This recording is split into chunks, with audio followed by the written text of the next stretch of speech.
Baik, selamat pagi semua. Oke, hari ini kita akan masuk ke sebuah studi kasus yang sangat-sangat relevan ya di dunia teknologi pangan. Kita akan lihat bagaimana sifat-sifat fisik dari sebuah bahan baku, dalam kasus ini kedelai, ternyata menjadi kunci penentu untuk segalanya. Oke, sekarang coba bayangkan ya. Anda posisinya sebagai supervisor mutu.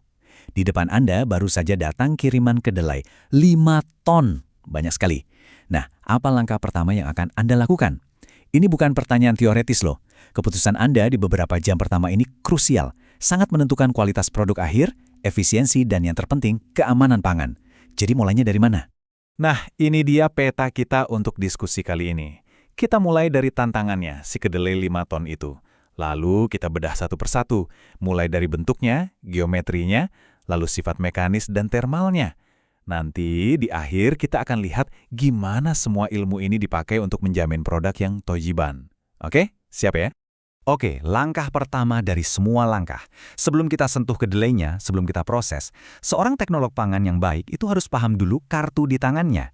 Kita harus kenali dulu data mentahnya. Ini bukan sekedar dilihat, tapi harus diukur, dianalisis. Nah, ini dia data awal yang kita punya dari sampel kedelai kita. Kelihatannya sepele ya, cuma panjang, lebar, tebal, sama volume. Tapi jangan diremehkan. Angka-angka inilah yang jadi fondasi kita. Dari sini, kita bisa tentukan segalanya, mulai dari desain ayakan, efisiensi pemanasan, bahkan sampai ukuran silo penyimpanannya.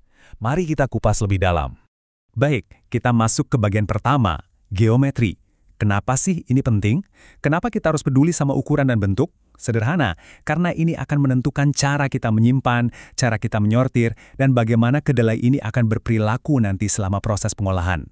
Begini, bentuk kedelai kan nggak ada yang sama persis ya kan? Agak lonjong, nggak beraturan. Nah, untuk perhitungan ini menyulitkan. Jadi apa yang kita lakukan? Kita pakai konsep yang namanya diameter geometrik, atau DG. Gampangnya, kita bayangkan setiap biji kedelai itu kita sulap jadi bola yang volumenya sama persis.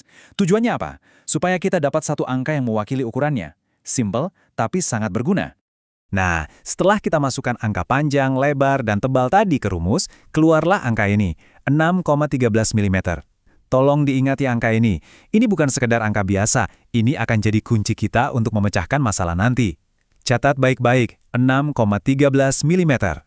Selanjutnya, sferisitas. Ini pada dasarnya adalah skor kebulatan.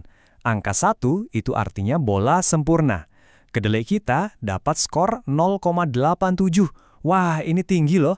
Artinya apa? Bentuknya sangat mendekati bola. Implikasi praktisnya, kedelai ini akan mudah sekali menggelinding. Kalau kita tuang, dia akan memadat dengan cukup seragam. Mirip kalau kita menumpuk kelereng.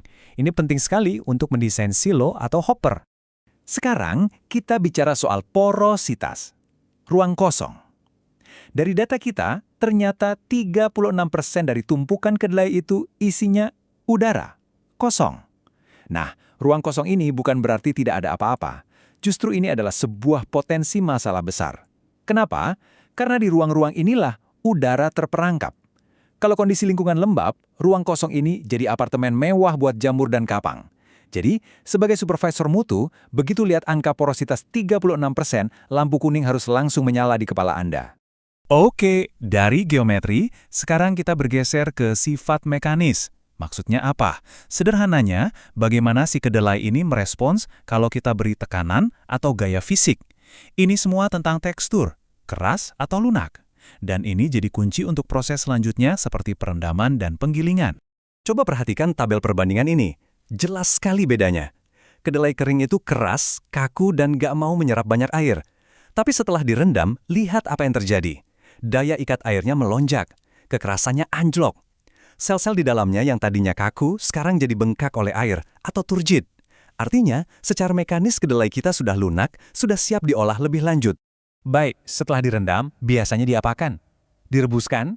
Nah, disinilah sifat termal berperan. Kita harus paham betul bagaimana panas merambat di setiap biji kedelai. Tujuannya tentu saja untuk efisiensi, biar nggak boros gas, dan yang paling penting untuk memastikan setiap biji matang sempurna, sampai ke tengah. Jadi begini logikanya, semakin banyak air di dalam kedelai, semakin banyak energi panas yang kita butuhkan untuk menaikkan suhunya. Itu yang disebut panas jenis atau CP. Masalahnya, kedelai ini juga punya konduktivitas termal yang rendah, artinya dia penghantar panas yang buruk. Panas itu jalannya pelan-pelan sekali untuk sampai ke tengah biji. Jadi apa implikasinya? Kalau kita merebusnya terburu-buru, luarnya mungkin sudah panas, tapi tengahnya masih mentah. Dan bagian tengah yang tidak matang ini adalah surga bagi mikroba berbahaya. Ini risiko keamanan pangan yang tidak bisa ditolerir. Nah, sekarang adalah bagian yang paling seru. Kita akan pakai semua data dan teori yang sudah kita bahas tadi untuk memecahkan satu masalah yang sangat nyata. Masalah yang berhubungan langsung dengan jaminan mutu, keamanan produk, dan juga standar halal.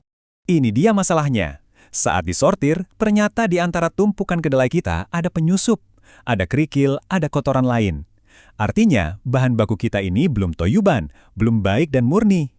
Pertanyaannya, bagaimana kita menyingkirkan kontaminan ini dari 5 ton kedelai secara efisien? Ingat angka yang tadi saya minta Anda catat? Nah, disinilah angka itu beraksi. Kita tahu diameter geometrik kedelai kita sekitar 6,13 mm. Logikanya sederhana. Kerikil atau kotoran lain ukurannya pasti beda kan? Jadi solusinya apa? Kita gunakan ayakan industri. Kita setel ukuran lubang ayakan sedikit lebih besar dari kedelai, misalnya 7 mm. Apa yang akan terjadi? Kedelai yang bagus akan jatuh lolos ke bawah, sementara kerikil dan kotoran yang lebih besar akan tertinggal di atas. Simpel kan? Tapi sangat efektif. Inilah kekuatan data. Baik, sebagai kesimpulan, kita sudah lihat ya bagaimana semua analisis ini, geometri, mekanis, termal, bukanlah hal yang terpisah-pisah. Semuanya saling berhubungan dan membentuk sebuah sistem kontrol mutu yang utuh. Jadi, inilah pesan utama yang ingin saya sampaikan. Karakteristik fisik itu bukan cuma deretan angka di atas kertas laporan. Angka-angka itu adalah alat, instrumen kita. Instrumen untuk apa? Untuk menjamin standar mutu, untuk menjamin keamanan pangan, dan pada akhirnya untuk menjamin bahwa produk yang kita buat itu halal dan toyiban. Tugas kita hari ini memang hanya sampai pada analisis bahan baku, tapi prosesnya kan masih panjang. Jadi pertanyaan refleksi untuk Anda bawa pulang, setelah kedelai yang sudah bagus ini lolos dari tangan Anda sebagai supervisor mutu, faktor-faktor apa lagi yang harus dikontrol di proses selanjutnya, katakanlah fermentasi, pengemasan, supaya hasil akhirnya, yaitu tempe, menjadi produk yang sempurna. Coba Anda pikirkan alurnya. Baik, saya rasa cukup untuk hari ini. Terima kasih atas perhatiannya.